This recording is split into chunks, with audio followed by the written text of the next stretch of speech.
আপনারা জানেন আমাদের ডেপুটি বিশ্ববিদ্যালয়ে অনেক ছাত্রছাত্রী এখন আমাদের মানে আবাসিক কিছু হল রয়েছে, আশেপাশে মেস রয়েছে।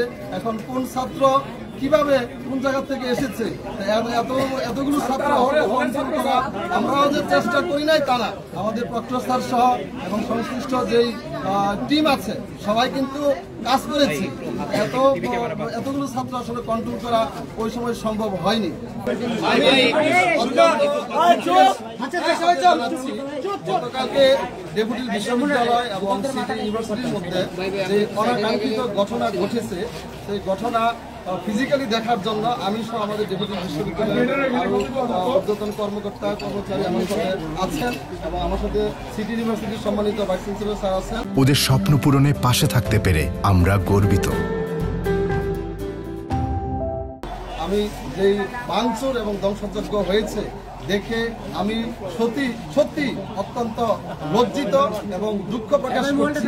একজন ছাত্র কর্তৃক একটি শিক্ষা প্রতিষ্ঠানের এইরকম সম্পদ এরকম ধ্বংসযজ্ঞ হতে পারে বলে আমার ধারণা নেই এবং এটা যারাই ঘটিয়েছে তাদের শাস্তিযোগ্য, তারা শাস্তির দাবিদার, তাদের শাস্তি হওয়া উচিত। ডেপুটি বিশ্ববিদ্যালয়ের কিছু ছাত্র সিটি ইউনিভার্সিটির ছাত্র কর্তৃক এখানে আটক আছে ছাত্রদেরকে নেওয়ার জন্য।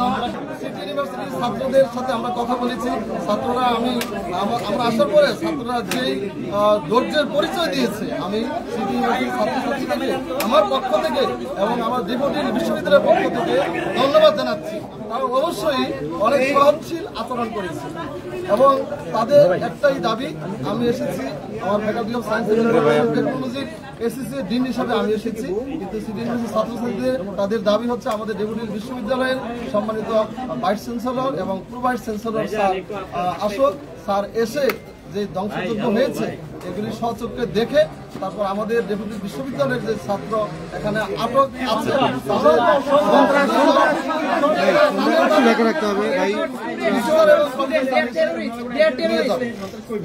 এবং আমারও বলছি এর সাথে যদি আমাদের ছাত্র বিশ্ববিদ্যালয়ের ছাত্রের বাইরে যদি কেউ জড়িত থাকে আমাদের বিশ্ববিদ্যালয়ের নিয়ম অনুযায়ী তাদের বিরুদ্ধে অবশ্যই আইনানুগ ব্যবস্থা গ্রহণ করা হবে এবং যেহেতু দুটো বিশ্ববিদ্যালয় আমরা পাশাপাশি ভবিষ্যতে যেন এই ধরনের কর্মকাণ্ড না ঘটে তার জন্য একটা সৌহার্দ্যপূর্ণ পরিবেশ কিভাবে বজায় রাখা যায় সেই ব্যাপারে আমি আশা করি আমাদের ডেপুটি বিশ্ববিদ্যালয় এবং সিটি ইউনিভার্সিটি সহ আশেপাশে যতগুলি বিশ্ববিদ্যালয় আছে সবাই একসাথে বসে ওই পরিবেশ আমরা বজায় রাখার জন্য